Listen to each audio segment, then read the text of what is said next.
تو اب آپ کس کا ہاتھ پکڑ کے امامت کا منصب دو گے؟ احناف کہتے امام صاحب کہہ کے گئے کہ آپ کو عالم بالسنہ کو کہنا پڑے گا کہ آپ نماز کے مستحق ہیں، آپ نماز پڑھائیں گے۔ کیوں؟ دلیل کیا ہے آپ کے پاس؟ ان حضرات نے دلیل بیان کی ہے شوافی نے کہ آپ کی ایک روایت ہے کہ آپ نے فرمایا کہ یوم الناس اقرأہم لکتاب اللہ، کہ نماز پڑھائے گا اقرأ لکتاب اللہ۔ اور عمر بن سلمہ والا قصے سے استدلال کیا کہ انہیں قرآن زیادہ یاد تھا۔ احناف کہتے ہیں ٹھیک ہے یہ اپنی جگہ پہ ہے، لیکن اس زمانے کا جو اقرا ہوتا تھا وہ عالم بھی ہوتا تھا۔ سمجھے بات؟ اس روایت کا تو یہ جواب دیں گے۔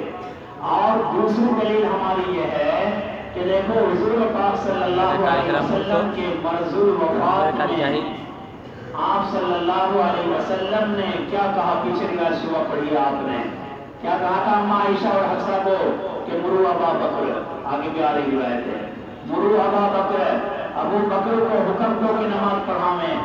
وہاں صحابہ میں حضرت ابی ابن کعب جو سارے صحابہ میں اقرا تھے وہ موجود تھے، انہوں نے تو نہیں کہا۔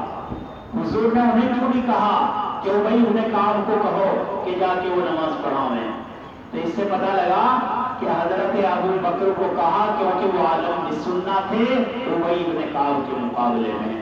تو معلوم ہوا کہ جب آپ نے آخری زندگی میں حضرت ابو بکر کو بنایا تو پہلے قصے سب منسوخ ہیں۔ آخری واقعہ ہے کہ نہیں یہ زندگی کا کہ ابو بکر کو بنایا گیا؟ اگر اقرا بالقرآن مقدم ہوتا عالم بالسنہ کے مقابلے میں تو آپ اپنے مرض الوفات میں ایسا نہ کرتے، بلکہ یہ کرتے کہ بھائی ابی ابن کعب کدھر ہیں، انہیں میری امامت کی جگہ سپرد کرو کیونکہ وہ امام بننے کے لائق سب سے زیادہ ہے، اقرا بالقرآن وہ ہے۔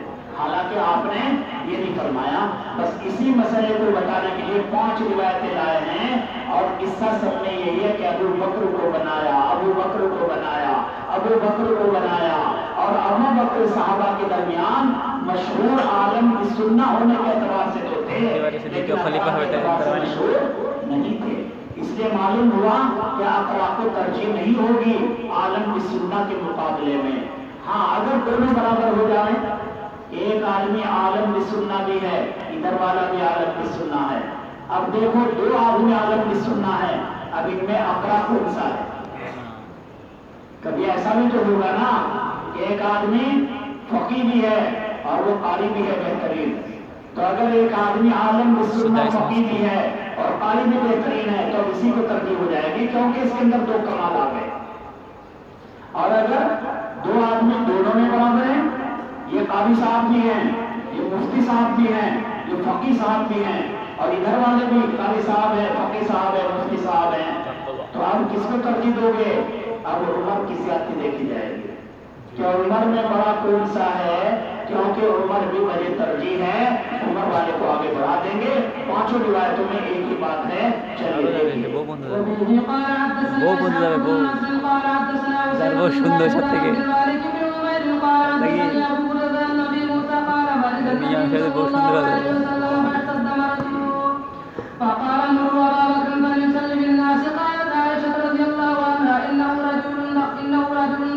حضرت عائشہ کیوں کہہ رہی رجل رقیق؟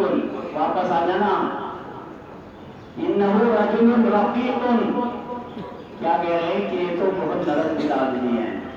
اما عائشہ دل میں تو کچھ اور رکھ رہی اور زبان پہ کچھ اور لا رہی ہے۔ دل میں تو یہی تھا کہ میرے ابا بن جائے، اچھی بات ہے، لیکن یہ لفظ کہہ رہے ہیں کہ اگر بالفرض اسی بیماری میں حضور کا انتقال ہو گیا تو میرے باپ کو کوئی یہ نہ کہے کہ منحوس ہے ابو بکر، یہ چڑھا مصلی پہ حضور مر گئے۔ تو دل میں 2 باتیں آ رہی، کچھ اور بھی ہے، کچھ اور بھی ہے۔ حفصہ کو لین پہ لگا لیا، کیا پھر تو حضور سے ایسا کہنا کہ عمر پڑھا دیں گے نماز؟ اب حفصہ سمجھ نہیں سکی بات کو، تو اب حفصہ نے بھی کہنا شروع کیا کہ وہ تو رقیق ہیں اور عمر کو کہہ دو۔ تو اللہ کے نبی صلی اللہ علیہ وسلم نے کہا ماں چپ رہو، رک جاؤ، ماں کے معنی رک جاؤ، انکن صواحب یوسف، کہ تم صواحب یوسف ہو، جیسے وہ دل میں کچھ رکھ رہی تھی تم بھی دل میں کچھ نہیں ملا، بھاگ گیا، پہچانتا ہے نا تو اس کو نہیں، یہاں کلاس میں جہاں بیٹھتا ہے تو جانتا نہیں اس کو۔ وسلم نے فرمایا کہ انکم صواحب یوسف، دیکھو اس جملے کا میں نے مطلب آپ کو بتایا، اردو کتابوں میں آپ نے پڑھا ہوگا کیا مطلب ہے اس کا، لیکن نہیں سمجھ میں آیا۔ تو یہ ہے کہ دل میں تمہارے کچھ ہے اور زبان میں تمہارے کچھ ہے، میں سمجھ گیا۔ جیسا کہ وہ عورتیں زلیخا کے بارے میں کہہ رہی تھی حضرت یوسف کو کہ کیوں اتنا ٹینشن لے رہے، وہ ملکہ ہے، ملکہ ہے مصر ہے، عزیز مصر ہے، لہذا اس کی خواہش پوری کر دو نا۔ کیا کہ سوچا اس کے ساتھ وہ چاہتی ہے آپ سے محبت کرنا، قد شغفها حبا، کہ اس کے دل میں تمہاری محبت گھر کر گئی، کہ وہ ٹینشن لے رہا ہے، چلو مطلب اس کا کام بنا دو ایک بار، اور دل میں یہ تھا کہ اس کا نہیں بنانا ہمارا بنا دو، کیوں؟ تاکہ خوبصورت آپ کتنے ہیں، ہم چاہتے ہیں کہ ان کے ساتھ محبت کرنے کے بجائے تم ہمارے ساتھ ہی پیار و محبت کرنے لگو، تاکہ ہم بھی تمہیں پسند آ جائے، تم تو ہمیں پسند رکھو۔ تو وہ چاہ رہی تھی، یہ 2 نمبر کی باتیں کر رہی تھی، ایسے حضور نے کہا تم بھی 2 نمبر کی باتیں کر رہی ہو۔ چلیے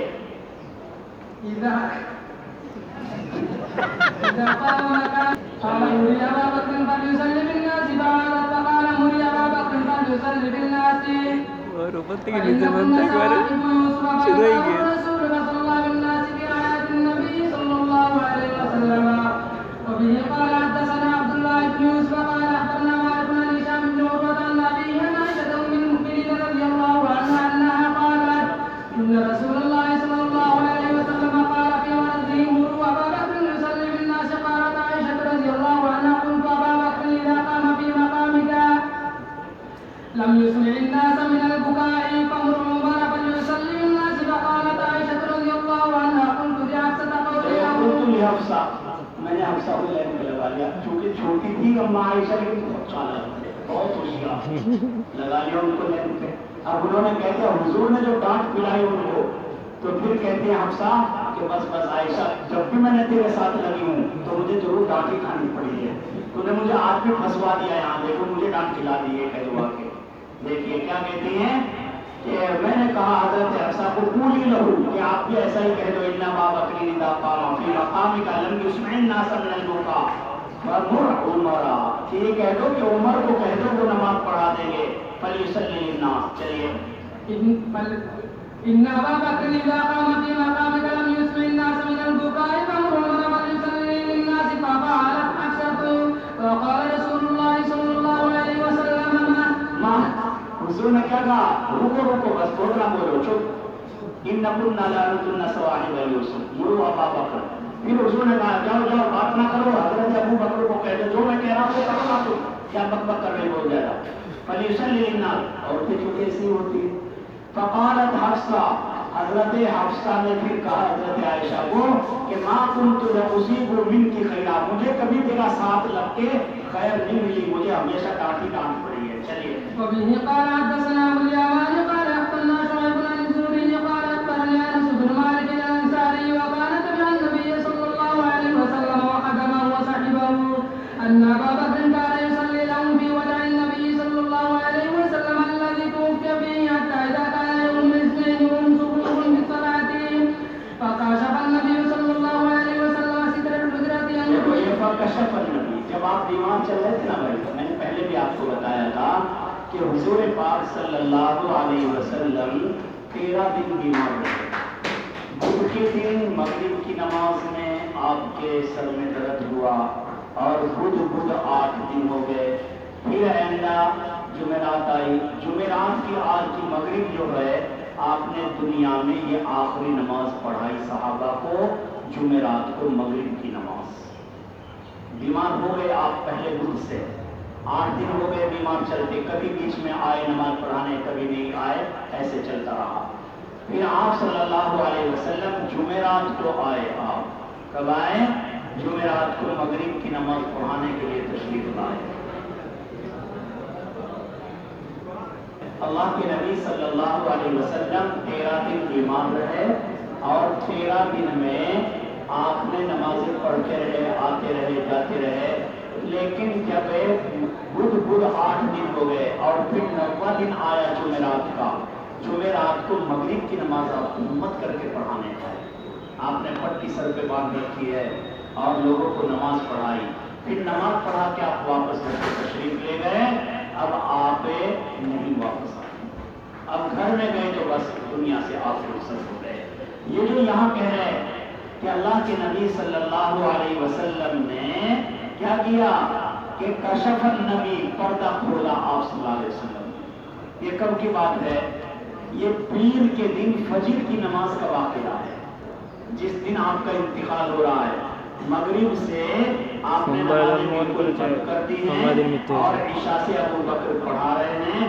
اب جب جمعے کا دن آیا، سنیچر، اتوار، پیر کی صبح فجر کا یہ واقعہ ہے۔ فکشف النبی، اللہ کے نبی صلی اللہ علیہ وسلم گھر میں ہیں، صحابہ ٹینشن میں ہیں، تو آپ نے جب صحابہ نماز پڑھنے لگے تو پردہ ہٹایا، صحابہ نے کرنچیوں سے دیکھ لیا، چونکہ چھوٹی تو مسجد تھی اتنی اور یہاں حضور کا دروازہ ہے، تو دیکھ لیا، کہتے ہیں صحابہ ہمیں اتنی خوشی ہوئی کہ لگتا ہے آج حضور اب باہر آ جائیں گے اور ہمیں نماز پڑھائیں گے، جیسا کہ قرآن کریم ہمارے سامنے کھلا رکھا ہو، آپ کا چہرہ انور ایسے بہترین لگا، لیکن اللہ کے نبی صلی اللہ علیہ وسلم نے ہمیں دیکھا، مسکرایا اور کچھ ہنسے اور پھر آپ نے پردہ چھوڑ دیا۔ ہم جب پردہ چھوڑ دیا حضور نے، ہم نے سمجھا نہیں آئیں گے، ابو بکر نے نماز پوری کرا دی۔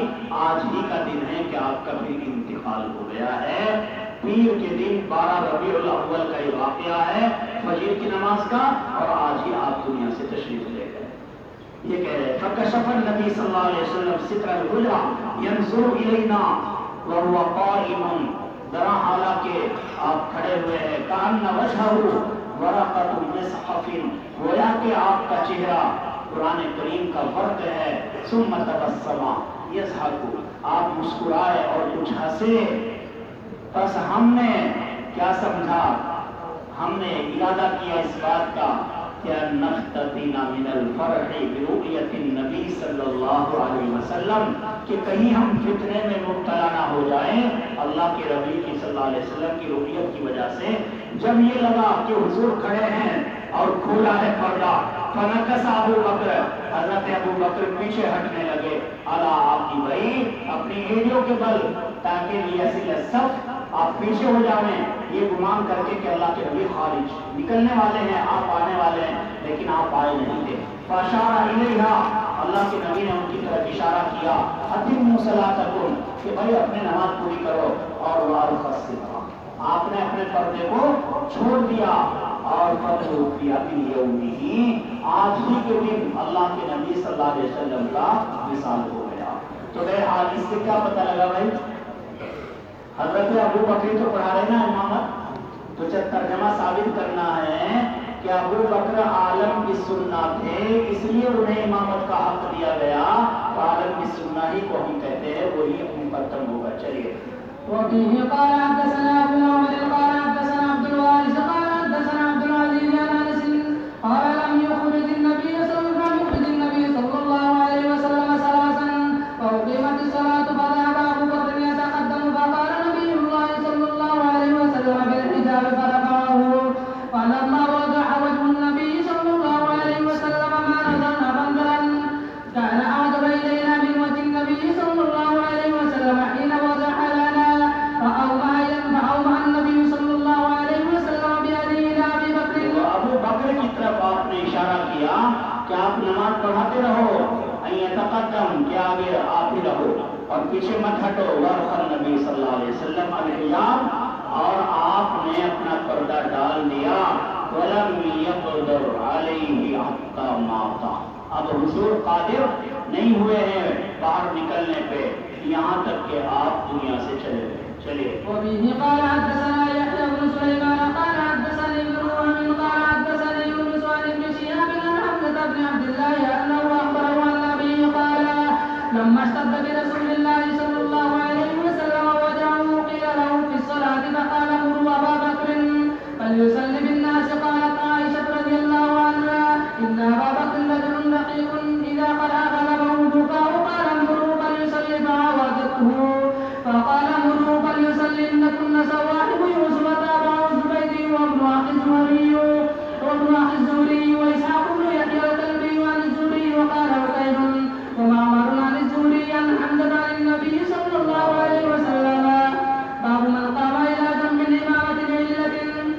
من قام الى جنب الامام لعلۃ، یہ بات ہے اس بات کے بیان میں کہ کیا کسی آدمی کو امام کے پہلو میں کھڑا کر سکتے ہیں؟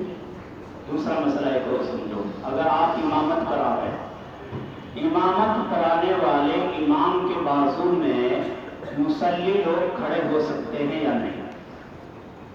کیونکہ اصل عام حالات میں تو حکم یہ ہے کہ امام کو مقتدیوں سے آگے ایک صف کھڑا ہونا چاہیے، جیسے عام مسجدوں میں آپ نے دیکھا ہے کہ امام آگے کھڑا ہوتا ہے محراب میں اور لوگ پیچھے ایک صف پہ کھڑے ہوتے ہیں۔ لیکن اگر کبھی اس کے بجائے ایسا ہو جائے کہ ایک امام ہے ایک ہی مقتدی ہے، تو اب کیا کریں گے؟ جائز تو آگے پیچھے کھڑا ہونا بھی ہے، لیکن بہتر بات یہ ہے کہ اب آگے پیچھے کھڑے نہ ہو، امام کے پہلو میں کھڑا ہوگا مقتدی آدمی۔ کدھر کھڑا ہوگا؟ دائیں طرف کھڑا ہونا بہتر ہے، بائیں طرف کھڑا ہونا جائز ہے۔ اگر بائیں طرف ہی کھڑا ہو گیا تو کوئی ضروری نہیں ہے کہ اب آپ اسے پکڑ کے ادھر کرو، ہو جائے گی نماز۔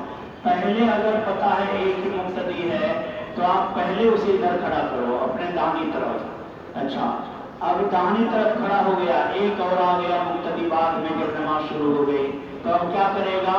وہ کدھر کھڑا ہوگا؟ فرمایا اسے ادھر کھڑا ہونا چاہیے، اور امام کو عمل قلیل سے آگے ہو جانا چاہیے، کیونکہ اب آگے پیچھے کی ترتیب ہو گئی، دو مقتدی ہیں تو پیچھے ہی کھڑے ہونے چاہیے۔ لیکن اگر نہ کیا ایسے کوئی بات نہیں، نماز پھر بھی ہو گئی۔ یا اسی طریقے پر اگر جماعت کے 10-5 آدمی جگہ کی تنگی کی وجہ سے، جیسے جمعے کے دن بہت سی مسجدوں میں ایسا ہو جاتا ہے کہ امام کا محراب تو بعض مسجدوں میں نہیں ہوتا، تو امام پہلی صف میں ہی کھڑا رہتا ہے اکیلا، اور دوسری صف امام کے بعد جو صف بنے گی وہ مسجد کے اعتبار سے دوسری صف ہے، پہلی صف میں تو امام کھڑا ہوا ہے۔ تو اب جب جمعے میں لوگ زیادہ آ گئے تو پھر کیا کرتے ہیں کہ امام کے دائیں بائیں بھی ایک صف لگ جاتی ہے، اور فرق اتنا کرتے ہیں کہ امام تھوڑا اتنا آگے کھڑا ہو جائے گا مقتدیوں سے، مقتدی تھوڑا پیچھے رہیں گے۔ تو اس طریقے پر بھی پہلو میں پوری صف کا کھڑے ہو جانا یہ بھی جائز ہے۔ اس مسئلے کو بتانے کے لیے امام بخاری نے ترجمہ قائم کیا ہے۔ چلیے۔ وبه قال حدثنا زكريا بن يحيى قال حدثنا ابن نمير قال اخبرنا هشام بن عروة عن أبيه عن عائشة رضي الله عنها قالت أمر رسول الله صلى الله عليه وسلم أبا بكر أن يصلي بالناس في مرضه فكان يصلي بهم. قال عروة فوجد رسول الله صلى الله عليه وسلم من نفسه خفة فخرج فإذا أبو بكر يؤم الناس فلما رآه أبو بكر استأخر فأشار إليه أنك ما أنت فجلس رسول الله صلى الله عليه وسلم إذا أبي بكر إلى جنبه. اللہ کے نبی کو کہاں بٹھایا؟ ابو بکر نماز پڑھا رہے تھے، اور جب آپ کو خفت محسوس ہوئی تو لوگوں نے لے جا کے ابو بکر کے پہلو میں بٹھا دیا۔ اللہ کے نبی صلی اللہ علیہ وسلم اب امام ہو گئے، ابو بکر حضور کی اقتدا کر رہے، اور آواز کے اعتبار سے مجمع ابو بکر کی اقتدا کر رہا ہے، یعنی حضور صلی اللہ علیہ وسلم کے پیچھے ہی سارے لوگ نماز پڑھ رہے ہیں، لیکن لوگوں کو پتہ یہ ہے کہ ابو بکر پڑھا رہے ہیں، اور ابو بکر کو معلوم ہو گیا آپ کی صف والوں کو کہ حضور آ چکے ہیں۔ بہرحال ترجمہ ثابت ہو گیا کہ ایک مقتدی امام کے پہلو میں بھی بیٹھ سکتا ہے، اور اللہ کے نبی صلی اللہ علیہ وسلم کو پہلو میں ہی آپ کے بائیں طرف بٹھا دیا گیا۔ ابو بکر رضی اللہ تعالیٰ عنہ آپ کے دائیں طرف ہو گئے، اور حضور ادھر ہو کے امامت کرا رہے تھے۔ چلیے۔ فكان أبو بكر يصلي بصلاة رسول الله صلى الله عليه وسلم والناس يصلون بصلاة أبي بكر. دیکھو، والناس يصلون بصلاة أبي بكر، کہ لوگ تو نماز پڑھ رہے تھے ابو بکر کے پیچھے، اور ابو بکر پڑھ رہے تھے حضور پاک صلی اللہ علیہ وسلم کے پیچھے۔ تو اس سے پتہ لگا کہ ابو بکر کی نماز کی ابتدا لوگ کر رہے تھے اپنے علم کے اعتبار سے، کیونکہ سب کو پتہ نہیں تھا۔ سب تو یہ ہے کہ ابو بکر نے پھر کہا اللہ اکبر، رکوع میں گئے، پھر کہا سمع اللہ لمن حمیدہ، پھر لوگ کھڑے ہو گئے، کیونکہ اللہ کے نبی کی آواز تو بہت دھیمی ہو رہی تھی نا بیماری کی وجہ سے، وہ کہاں سن سکتے تھے لوگ؟ تو عوام کو یہ پتا تھا کہ ابو بکر نماز پڑھا رہے ہیں، لیکن حقیقت میں ابو بکر نہیں، امام حضور بن چکے ہیں. چلیے. باب من دخل يؤم الناس فجاء الإمام الأول وتأخر الأول أو لم يتأخر جاز صلاته فيه. عائشة رضي الله عنها عن النبي صلى الله عليه وسلم. دیکھو ایک مسئلہ اور ہے. اگر کوئی امام ایسا ہے کہ اس نے کسی کو اپنا نائب بنا دیا، اب اصل امام کہیں کام پہ چلا گیا لیکن نماز کے وقت میں اصل بھی آ گیا، تو اب سوال یہ ہے کہ اصل پڑھائے گا نماز یا وہ خلیفہ ہی پڑھا دے گا، نائب پڑھا دے گا؟ مسئلے کی دو شکلیں ہیں.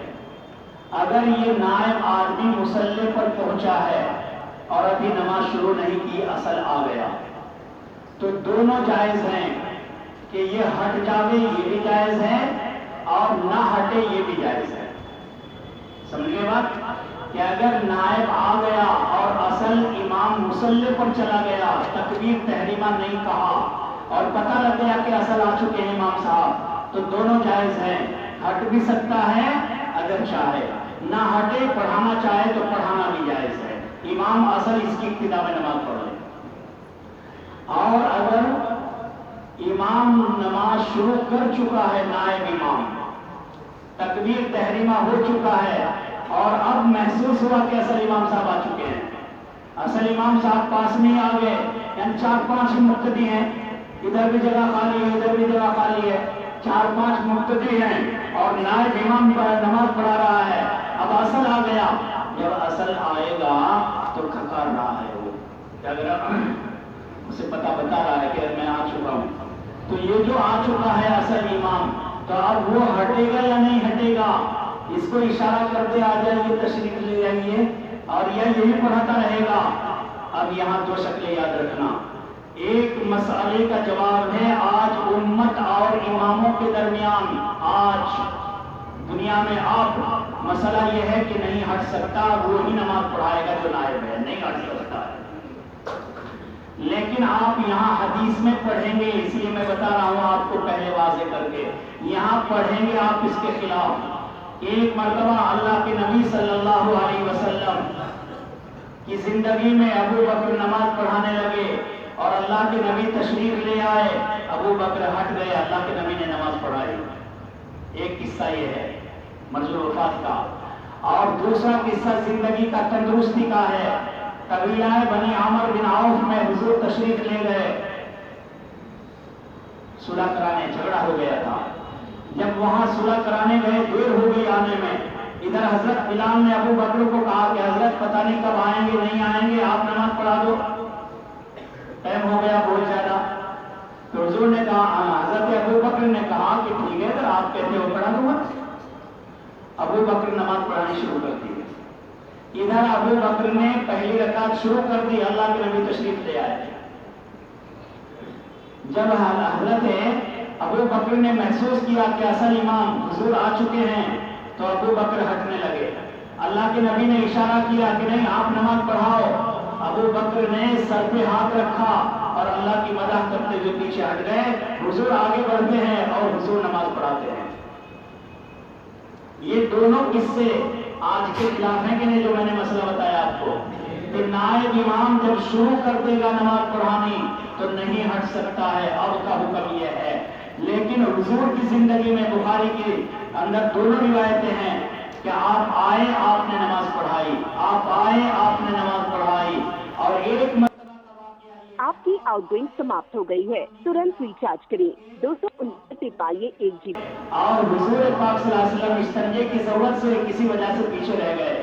صحابہ ٹھکانے پر پہنچ چکے، نماز کا وقت ہو گیا. صحابہ نے کس کو امام بنا دیا تھا؟ حضرت عبد الرحمن ابن عوف کو نماز پڑھانے کے لیے امام بنا دیا. ادھر اللہ کے نبی صلی اللہ علیہ وسلم پیچھے سے آ رہے ہیں، ایک رکعت یہاں ہو چکی ہے. جب اللہ کے نبی تشریف لاتے ہیں تو حضور پاک صلی اللہ علیہ وسلم کو دیکھ کر صحابہ کرام نے حضرت عبد الرحمن ابن عوف کو تصفیق بھی کی کہ ہٹ جاؤ، یہ حضور آ چکے. لیکن اللہ کے نبی نے اشارہ کیا کہ نماز پڑھاؤ آپ بھی. وہ پڑھاتے رہے. یہاں دیکھو نہیں ہٹے. یہاں کیوں نہیں ہٹے؟ پتہ لگا کہ ہٹنا بھی جائز ہے لیکن یہ امت کے لیے ہے. ہٹنا کہ ہٹا حضرت ابو بکر ہٹ گئے نہیں ہٹ گئے. یہاں بتایا کہ اللہ کے نبی کی خصوصیت ہے یہ کہ نماز شامل کر چکے ہیں, شروع کر چکے ہیں نماز اور پھر بھی ہٹ رہا ہے امام. تو یہ اللہ کے نبی صلی اللہ علیہ وسلم کی خصوصیت تھی اس واقعے میں. اور حضرت عبد الرحمن بن عوف والے واقعے میں نہیں ہٹا ہے امام. تو یہاں کیا بتایا کہ نہ ہٹنے کو بتایا یہ امت کے لیے ہے, نہیں ہٹے نا. تو امت کے لیے کیا بتا رہا ہوں میں ابھی کہ نہیں ہٹے گا. تو نہ ہٹنا عبد الرحمن بن عوف والے واقعے سے ہے اور ابو بکر والے واقعے میں خصوصیت حضور کی اس سے استدلال نہیں کریں گے. بس یہ یاد رکھو کہ اللہ کے نبی کی یہ خصوصیت ہے کہ نائب امام شروع کرتے نماز پھر بھی اللہ کے نبی امام بن سکتے تھے, اس لیے بنے ہیں.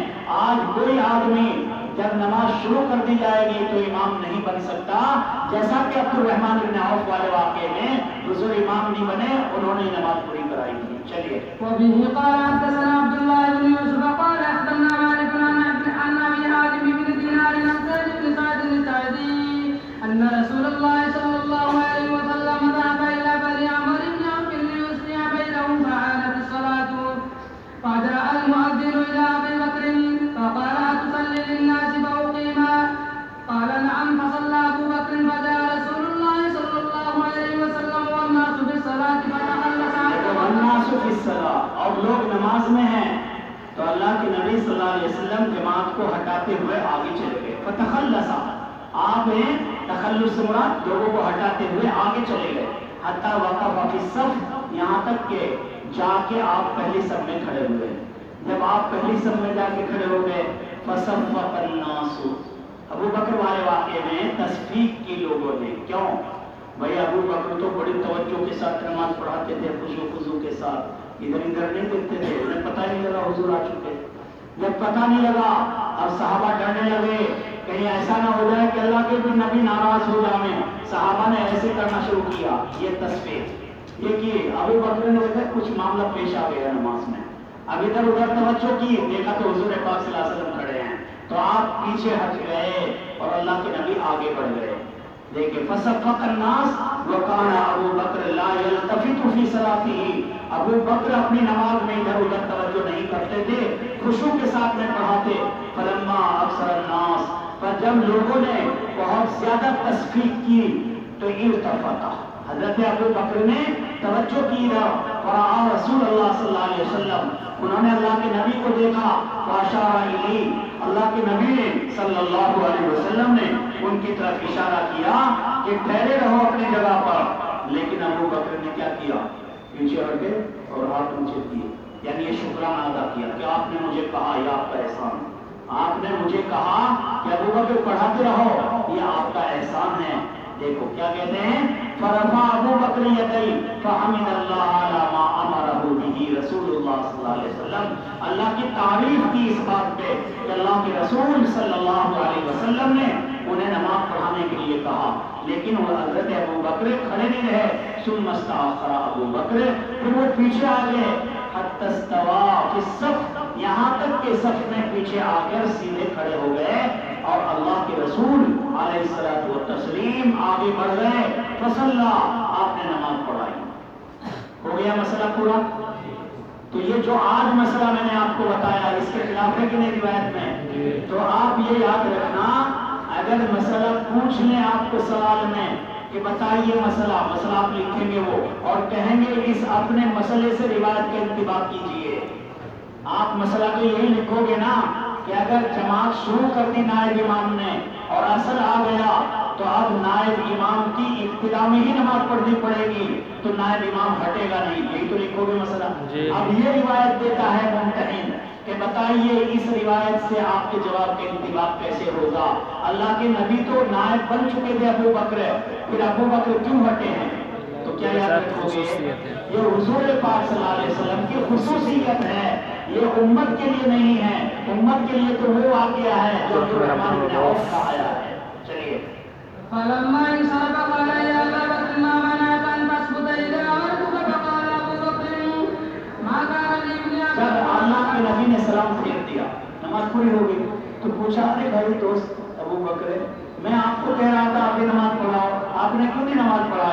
تو کیا جواب دیا کہ یا رسول اللہ، ابن ابی قحافہ کے لیے یہ بات کہاں ہے اس کی طاقت میں، ہمت میں، کہ یصلی بین یدی رسول اللہ صلی اللہ علیہ وسلم، کہ اللہ کے رسول کے ہوتے ہوئے آپ کے سامنے میں مصلی پہ کھڑا ہو جاؤں، یہ کیسے ہو سکتا ہے حضرت صلی اللہ علیہ وسلم؟ فقال رسول اللہ صلی اللہ علیہ وسلم، پھر آپ نے یہ بات کے بعد صحابہ کی طرف توجہ فرمائی اور کہا کہ تم یہ تصدیق کیوں کر رہے تھے، یہ کیوں کر رہے تھے؟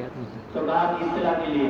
تو آپ نے فرمایا آئندہ ایسا نہیں کرنا، انما التصفیق للنساء والتصفیق للرجال، التصفیق للرجال والتصفیق للنساء. کیا مطلب؟ یہ تو بھائی عورتوں کا عمل ہے، عورتیں کریں اپنی نماز میں اگر کوئی چیز پیش آ جائے، یہ بجانا کیوں، ان کی آواز پڑتا ہے. اور مردوں کے لیے تو یہ ہے کہ اگر کسی چیز کی اطلاع دینی ہے تو سبحان اللہ کہے. اگر امام بھول جاوے تو اللہ اکبر نہیں کہنا چاہیے بلکہ سبحان اللہ. کیوں یہ سبحان اللہ؟ یہ کب سمجھیں گے لوگ یا امام؟ جب آپ مسئلہ بتا دو گے پہلے مقتدیوں کو. امام مسئلہ بتاوے کہ دیکھو جب امام بھول کرتا ہے تو اس کا مطلب یہ ہے کہ وہ نقص کر رہا ہے کچھ، تو تمہیں بولنا چاہیے پیچھے سبحان اللہ. کیا مطلب؟ کہ اللہ کی ذات پاک ہے.